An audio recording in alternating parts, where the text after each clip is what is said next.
Hello everyone, welcome back to my channel Taswika studio. ಇವತ್ತಿನ ವಿಡಿಯೋನಲ್ಲಿ ದ.ರಾ ಬೇಂದ್ರೆಯವರ ಬಗ್ಗೆ ಪ್ರಬಂಧ ನೋಡೋಣ. ನೀವು ನಮ್ಮ ಚಾನಲ್ಗೆ ಹೊಸಬರಾಗಿದ್ದರೆ ಪ್ಲೀಸ್ ಸಬ್ಸ್ಕ್ರೈಬ್ ಮಾಡಿಕೊಂಡು ಸಪೋರ್ಟ್ ಮಾಡಿ.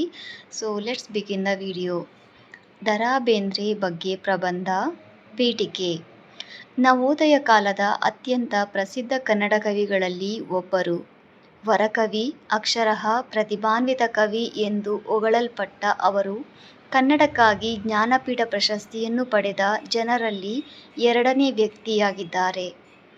ಇದು ಭಾರತದಲ್ಲಿ ನೀಡಲಾಗುವ ಅತ್ಯುನ್ನತ ಸಾಹಿತ್ಯ ಗೌರವವಾಗಿದೆ. ಬೇಂದ್ರೆ ಅವರನ್ನು ಆಧುನಿಕ ಕನ್ನಡ ಕಾವ್ಯದ ಬೃಹದಾಕಾರ ಎಂದು ಪರಿಗಣಿಸಲಾಗಿದೆ. ವಿಷಯ ವಿವರಣೆ. ದ.ರಾ ಬೇಂದ್ರೆಯವರು ಕನ್ನಡ ಸಾಹಿತ್ಯದ ನವೋದಯ ಕಾಲಘಟ್ಟದ ಪ್ರಮುಖ ಕವಿಗಳಲ್ಲಿ ಒಬ್ಬರು. ಅವರನ್ನು ಕನ್ನಡದ ವರಕವಿ ಎಂದು ಪರಿಗಣಿಸಲಾಗಿದೆ. ಬೇಂದ್ರೆಯವರು ಅಂಬಿಕಾತನಯ ದತ್ತ ಎಂಬ ಕಾವ್ಯನಾಮದಿಂದ ಪ್ರಸಿದ್ಧರಾಗಿದ್ದಾರೆ. ಆರಂಭಿಕ ಜೀವನ ಮತ್ತು ಶಿಕ್ಷಣ. ಬೇಂದ್ರೆಯವರು 31/1/1896ರಲ್ಲಿ ಧಾರವಾಡದ ಶಿರಹಟ್ಟಿಯಲ್ಲಿ ಜನಿಸಿದರು. ದತ್ತಾತ್ರೇಯ ರಾಮಚಂದ್ರ ಬೇಂದ್ರೆ ಕನ್ನಡದ ಖ್ಯಾತ ಕವಿ. ಕನ್ನಡ ಕಾವ್ಯವನ್ನು ಗೌರವಾನ್ವಿತ ಎತ್ತರಕ್ಕೆ ಏರಿಸುವಲ್ಲಿ ಅವರು ಮಹತ್ವದ ಕೊಡುಗೆ ನೀಡಿದ್ದಾರೆ. ಅವರ ಮೊದಲ ಕವನ ಸಂಕಲನ ಪ್ರಕಟವಾಗುವ ಮೊದಲೇ ಸಮಾಜ ಅವರನ್ನು ಕವಿ ಎಂದು ಒಪ್ಪಿಕೊಂಡಿತ್ತು. ಬೇಂದ್ರೆ ಅವರು ಕನ್ನಡದ ಶ್ರೇಷ್ಠ ಲೇಖಕರಲ್ಲಿ ಒಬ್ಬರು.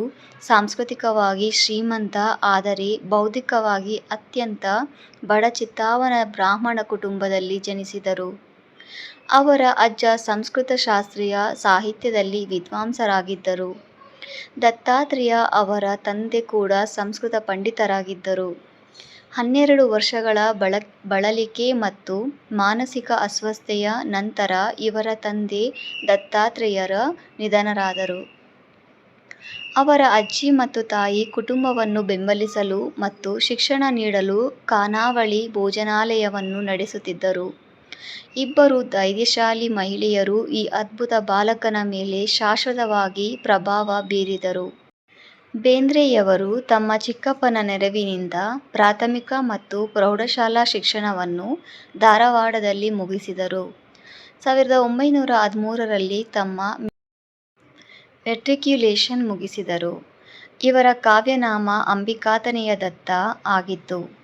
ದ.ರಾ ಬೇಂದ್ರೆ ಅವರು ರಾಣೇಬೆನ್ನೂರಿನ ಲಕ್ಷ್ಮೀಬಾಯಿ ಅವರನ್ನು 1919ರಲ್ಲಿ ವಿವಾಹವಾದರು. ವೃತ್ತಿ. ಧಾರವಾಡದ ವಿಕ್ಟೋರಿಯಾ ಪ್ರೌಢಶಾಲೆಯಲ್ಲಿ ಅಧ್ಯಾಪಕರಾಗಿ ವೃತ್ತಿ ಜೀವನವನ್ನು ಪ್ರಾರಂಭಿಸಿ 1944 ಮತ್ತು 1956ರ ನಡುವೆ ಸೊಲ್ಲಾಪುರ ಡಿ.ಎ.ವಿ. ಕಾಲೇಜಿನಲ್ಲಿ ಕನ್ನಡ ಪ್ರಾಧ್ಯಾಪಕರಾಗಿ ಕೆಲಸ ಮಾಡಿದರು. 1956ರಲ್ಲಿ ಅವರು ಧಾರವಾಡದಲ್ಲಿ ಆಕಾಶವಾಣಿಯ ಸಲಹೆಗಾರರಾಗಿ ನೇಮಕಗೊಂಡರು. ನಂತರದ ಜೀವನ. ಬೇಂದ್ರೆಯವರು ಗೆಳೆಯನ ಗುಂಪು ಅನ್ನು 1922ರಲ್ಲಿ ರಚಿಸಿದರು. ಮುಖ್ಯವಾಗಿ ಸಂಸ್ಕೃತಿ ಮತ್ತು ಸಾಹಿತ್ಯದ ಅಧ್ಯಯನಕ್ಕಾಗಿ ಗೆಳೆಯರ ಗುಂಪಾಗಿ ಉದ್ದೇಶಿಸಲಾದ ಈ ಗೆಳೆಯರ ಬಳಗವು ಆನಂದಕಾಂಡ, ಶ್ಯಾಮ್ ಸೇರಿದಂತೆ ಕರ್ನಾಟಕದ ವಿವಿಧ ಭಾಗಗಳಿಂದ ಕವಿಗಳು, ಬರಹಗಾರರು ಮತ್ತು ಬುದ್ಧಿಜೀವಿಗಳನ್ನು ಸೆಳೆಯಿತು. 1943ರಲ್ಲಿ ಶಿವಮೊಗ್ಗದಲ್ಲಿ ನಡೆದ 27ನೇ ಕನ್ನಡ ಸಾಹಿತ್ಯ ಸಮ್ಮೇಳನದ ಅಧ್ಯಕ್ಷತೆ ವಹಿಸಿದರು. ಅವರು ಕನ್ನಡ ಸಾಹಿತ್ಯ ಪರಿಷತ್ತಿನ ಸಹವರ್ತಿಯಾದರು.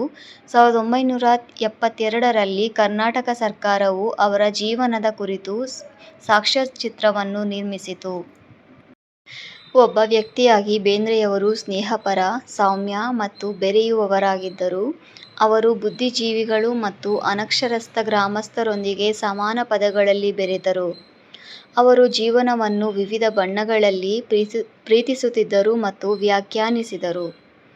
ಬೇಂದ್ರೆಯವರು ತಮ್ಮ ಕೃತಿಗಳಲ್ಲಿ ವೈವಿಧ್ಯಮಯ ಆಧ್ಯಾತ್ಮಿಕ ತಂತ್ರಗಳನ್ನು, ಶಾಸ್ತ್ರೀಯ ಹಾಗೂ ಸಾಂಪ್ರದಾಯಿಕ ಶೈಲಿ, ಗ್ರಾಮೀಣ ಮತ್ತು ಜಾನಪದ ಸಾಹಿತ್ಯ, ಆಡುಭಾಷೆಯ ನುಡಿಗಟ್ಟುಗಳು ಯಥೇಚ್ಛವಾಗಿ ಬಳಸಿದರು. ಪ್ರಶಸ್ತಿ ಮತ್ತು ಗೌರವಗಳು. ಜ್ಞಾನಪೀಠ ಪ್ರಶಸ್ತಿ 1974 4 ತಂತಿ ಕವನಗಳ ಸಂಗ್ರಹಕ್ಕಾಗಿ. ಪದ್ಮಶ್ರೀ 1968, ಸಾಹಿತ್ಯ ಅಕಾಡೆಮಿ ಪ್ರಶಸ್ತಿ 1958, ನೆಟ್ಕಳ್ ಪ್ರಶಸ್ತಿ 1965, ಸಾಹಿತ್ಯ ಅಕಾಡೆಮಿಯ ಫೆಲೋಶಿಪ್ 1968. ಪ್ರಮುಖ ಕೃತಿಗಳು: ಕವನಗಳು: ಕೃಷ್ಣಕುಮಾರಿ, ಗರಿ, ಸಖಿ ಗೀತಾ, ಅರಳು ಮರಳು, ನಾಕುತಂತಿ, ಮತ್ತೆ ಶ್ರಾವಣ ಬಂತು, ಮುಗಿಲ ಮಲ್ಲಿಗೆ, ಹೃದಯ ಸಮುದ್ರ. ವಿಮರ್ಶೆಗಳು: ಸಾಹಿತ್ಯ ಮತ್ತು ವಿಮರ್ಶೆ, ಸಾಹಿತ್ಯ ಸಂಶೋಧನೆ, ವಿಚಾರ ಮಂಜರಿ, ಸಾಹಿತ್ಯದ ವಿರಾಟ್ ಸ್ವರೂಪ, ಕವಿ ಲಕ್ಷ್ಮೀಶನ ಜೈಮಿನಿ ಭಾರತಕ್ಕೆ ಮುನ್ನುಡಿ. ನಾಟಕಗಳು: ಹುಚ್ಚಾಟಗಳು, ಹೊಸ ಸಂಸಾರ ಮತ್ತಿತರ ನಾಟಕಗಳು. ಉಪಸಂಹಾರ: ದತ್ತಾತ್ರೇಯ ರಾಮಚಂದ್ರ ಬೇಂದ್ರೆ ಕನ್ನಡದ ಖ್ಯಾತ ಕವಿ. ಕನ್ನಡ ಕಾವ್ಯವನ್ನು ಗೌರವಾನ್ವಿತ ಎತ್ತರಕ್ಕೆ ಏರಿಸುವಲ್ಲಿ ಅವರು ಮಹತ್ವದ ಕೊಡುಗೆ ನೀಡಿದ್ದಾರೆ. ಅವರ ಮೊದಲ ಕವನ ಸಂಕಲನ ಪ್ರಕಟವಾಗುವ ಮೊದಲೇ ಸಮಾಜ ಅವರನ್ನು ಕವಿ ಎಂದು ಒಪ್ಪಿಕೊಂಡಿತ್ತು. ಬೇಂದ್ರೆಯವರು ಕನ್ನಡದ ಶ್ರೇಷ್ಠ ಲೇಖಕರಲ್ಲಿ ಒಬ್ಬರಾಗಿದ್ದಾರೆ.